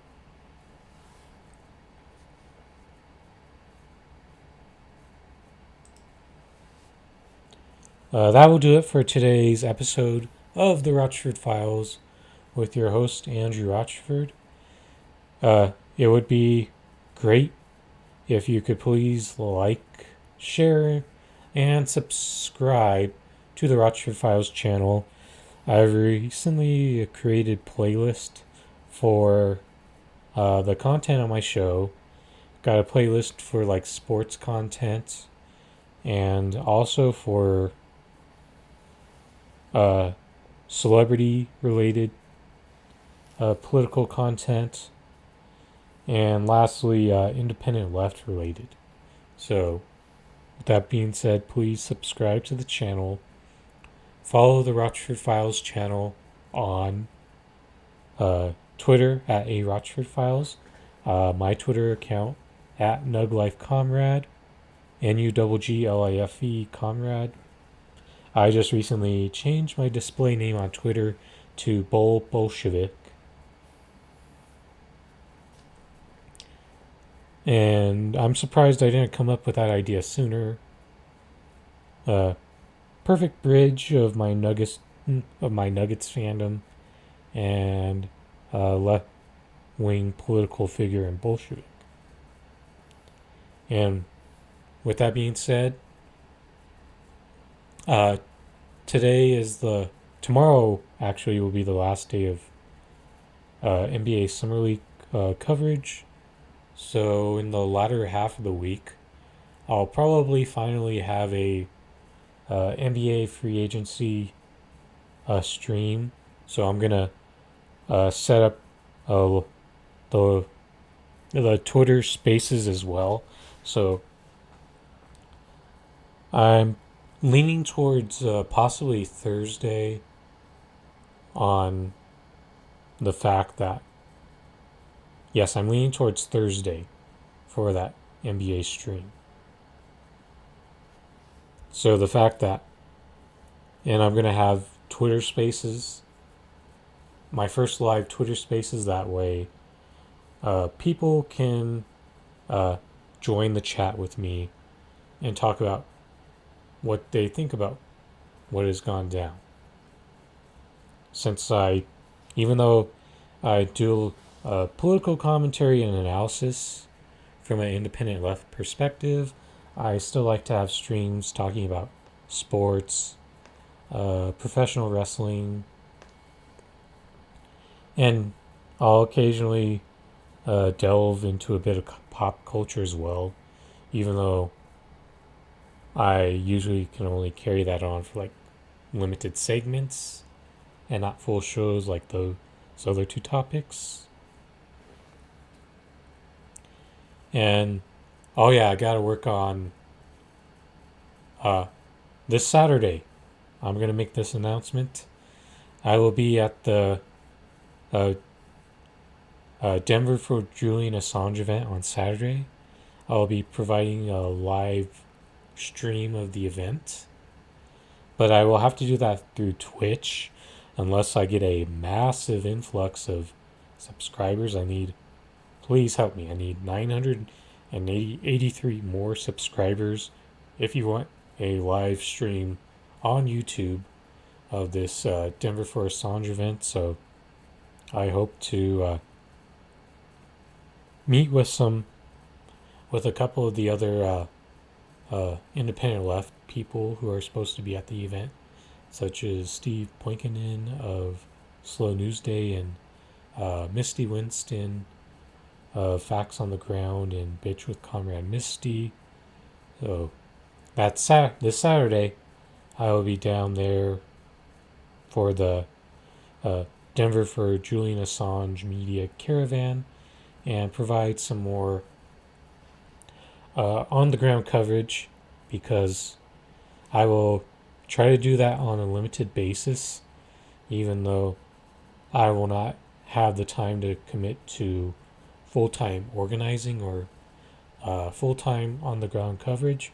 But I will, as one of the goals of my channel, is to try to provide some part-time, at least some part-time commitment, showing that I'm more than just a talking voice behind a webcam, because it's important to show more than just being a pundit, because the left needs, while it is helpful to grow the movement by having more voices, we also need more people who are willing to evolve beyond pundits and provide and do some work on the ground, whether it's camera work, some in-person interviews and whatnot. So that'll be my second instance of on-the-ground coverage with the Biden administration, with the Denver for this Julian Assange event on Saturday. So with that being said, this is Andrew Rochford, host of the Rochford Files.